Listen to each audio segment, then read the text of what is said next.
Okay, so previously we've been working on this, working with the DAC on the ESP32 here, and we built a little player so I can press a button and it'll play a different note. And we're going to take a look at kind of improving this and seeing if we can do some things to make it better. And so the first thing we want to do, I think, is this. What we'll say is, so we have the notes 0 through 7, and what we'll do is, if note, so let's do this actually. It would be nice if we could play a new note without the old note having to wait to finish, right? And so right now what happens is I can press 3 buttons really fast, but it will like gradually play them out. They'll kind of like get stacked into the queue. And so we want to, when I press the second button, to overwrite the first one. We also want them to last a certain amount of time, so I have to do some timing. So I'm going to make a timer, and so let's say unsigned long. And so this variable will track like when the last note was played. Note current note start. Okay, and what we're going to do is, let's say unsigned, we'll do uint 16t. So this would be like 32 bits, and we just need a 16-bit here. And this will be last note. No, we'll say note length. And this will be, say, 500. Okay? And so now we'll come down to here, and when we play a note, we're going to set our start time to be equal to the current time. Okay. And then down here, we're going to say if current note start, so we'll say millis, so get the current time, and see if at least note length milliseconds have passed, and if they have, we're going to disable it. Just like that. So we get rid of these, and okay, that should do it. And so now, I think that will allow us to overlap those notes. Let's go ahead and see. And so if you can hear this on the speaker, this has improved our piano substantially. So I can type these in.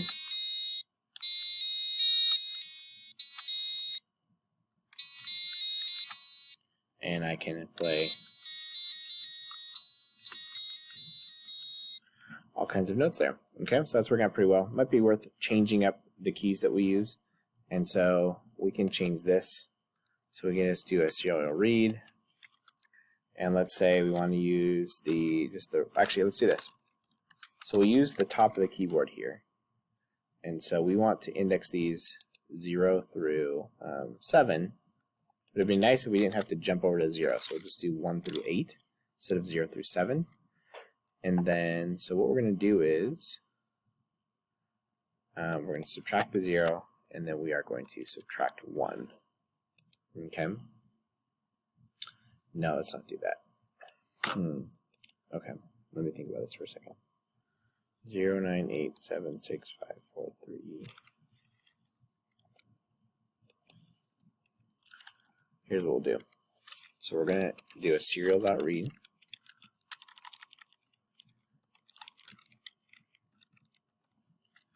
And get our character.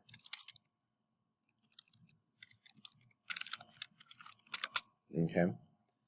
And if that character is, or if input is equal to, so what I'm trying to do here is I want to be able to have some more control, so I want to be able to change the octaves. So I want to make some characters for changing the octaves. And we'll say if it's equal to Q, then we're going to increase the octave. And so the way we'll do that is we're going to multiply the frequencies. And so we're going to make a multiplier. U int 8t mult. Actually, make it a float.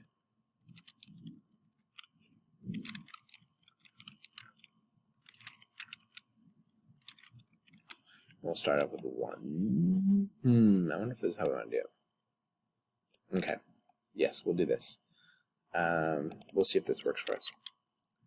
And then if the input is Q, we'll set the multiplier equal to 2. Else if our input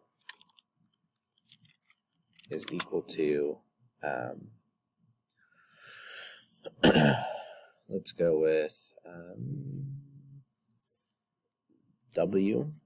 We'll set it to back to 1.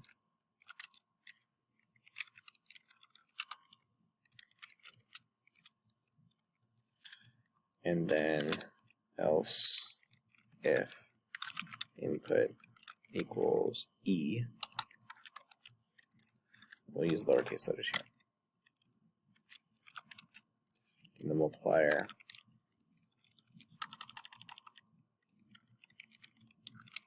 equals 0.5.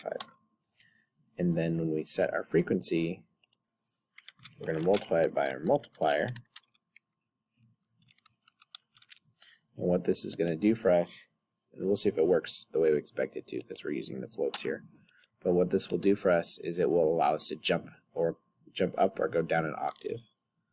And we'll make it in here. So serial.println going up an octave.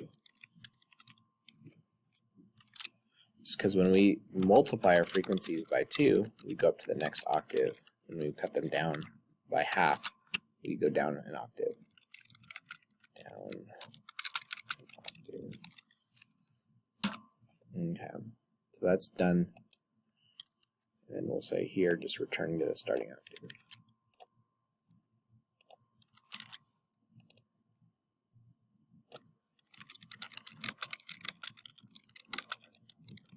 Okay, so we parse that input, and then we're going to say, now we'll handle the note case, else. Okay, and we're going to take all of this right here and put it in our else. So let's take this, and we'll tab it over there. Okay. And then the note should be now input minus 0, and then we're going to subtract 1 from it. And so we're going to say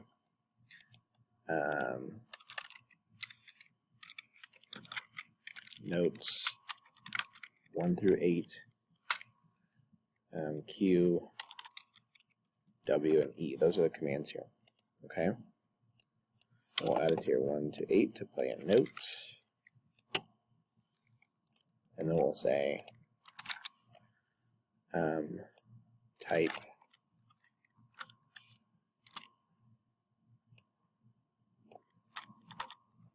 Q to go up an octave and E to go down an octave and W to return to start octave. Okay, let's see if this works. Let's give it a try. Okay, so it compiled. We've got our note here. We'll try playing our scale. So that worked. Let's see going up an octave. There you go. Going down an octave.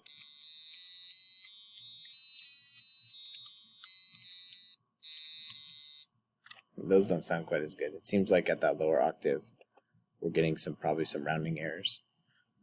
So we might be better off starting at that low octave, but we go back to the original one.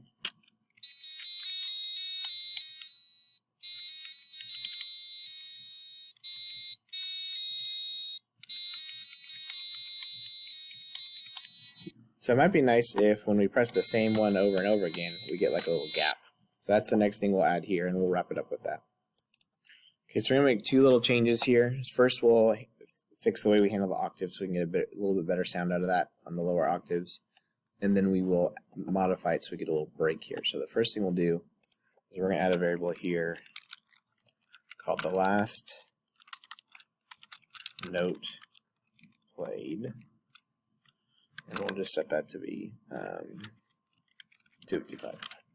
Okay, and then what we're going to do is, right here where we play the note, we're going to say if the last note played is equal to the current note. We're just going to add like a short little pause there. And so we'll say DAC1.disable, and then we'll say a delay of about, we'll say 50. Well, let's make a variable for it. So we'll say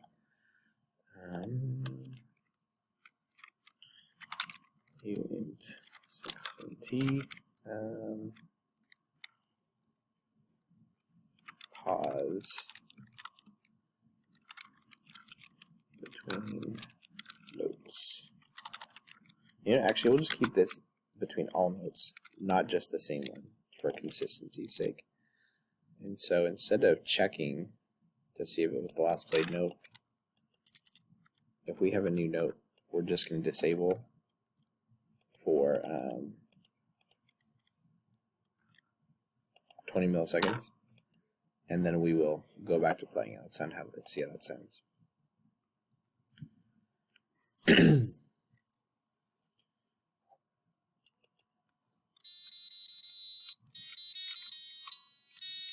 That sounds pretty good.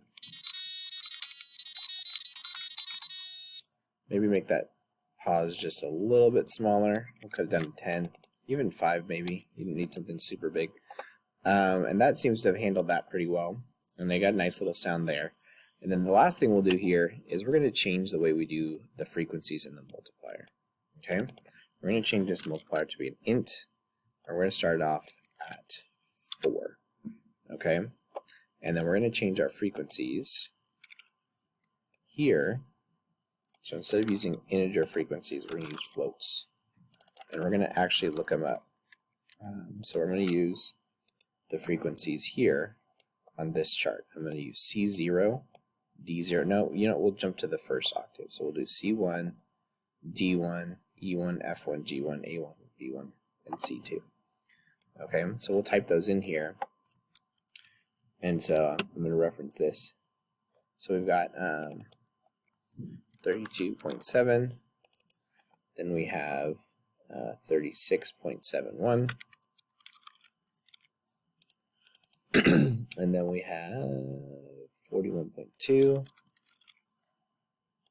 And then we have 43.65. And then G is 49. And then A is 55. B is 61.74. And then C2 is 65.41. And you can see it's about twice our first octave there. Okay, or C1. Okay, and so if we were playing C4 originally, which is going to be, let's see, you know what? So we have to double it.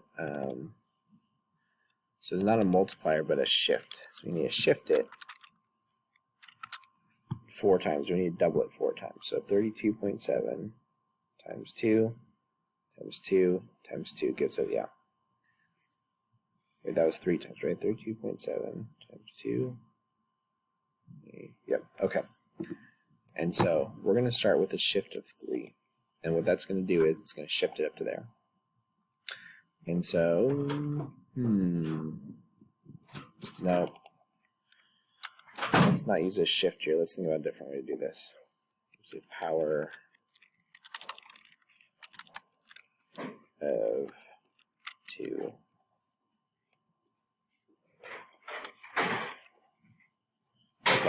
So this will be a power of 2. Since these are not integers, we can't shift them.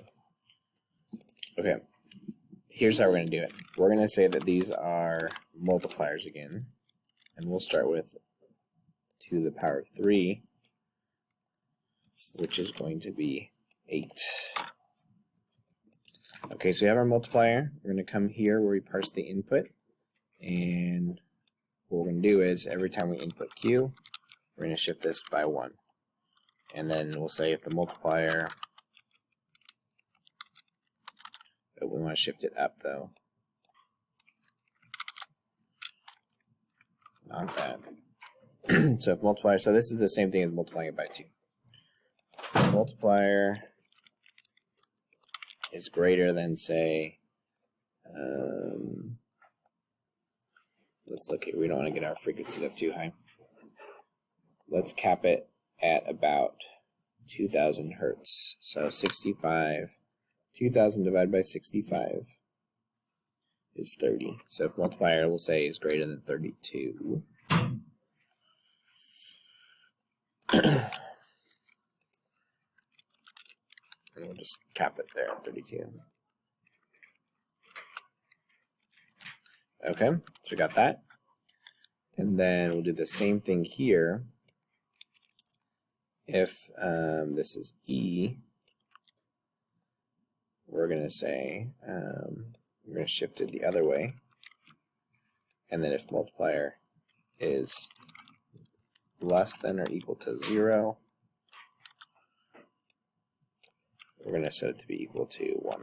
And so this basically means that we are dividing by 2 right there. And then we'll make a note here, so we'll say, and print going down an octave. And then we'll we'll show the base frequency. So we'll say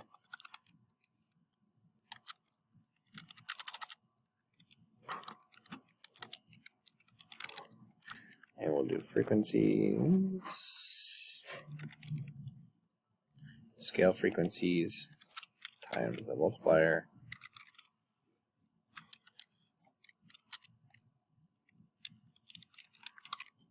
And then this should be index 0. And that will tell us what the lowest note is of our current octave.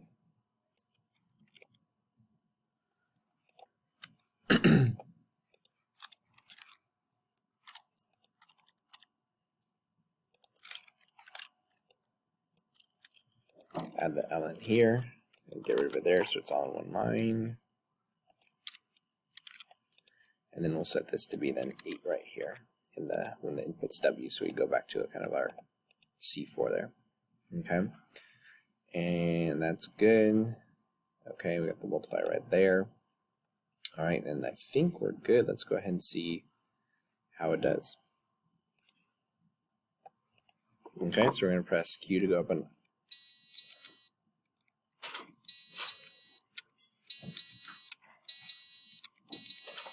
so that did not work. You know why? It's because this. We didn't reassign it. So we're going to say the equals right there. So we assign it back into multiplier. Just like that. And now it should change.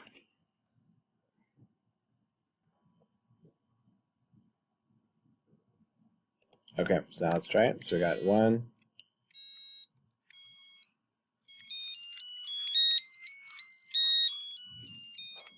Go down an octave.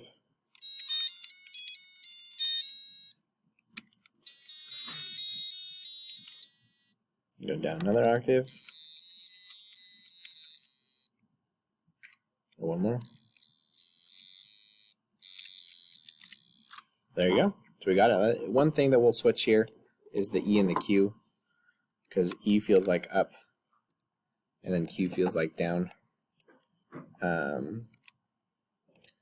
And so we'll switch that, type E to go up an octave, Q to go down an octave. Okay, now I have a pretty nice little piano here. We can play all kinds of notes, and we can jump up some octaves. Oop.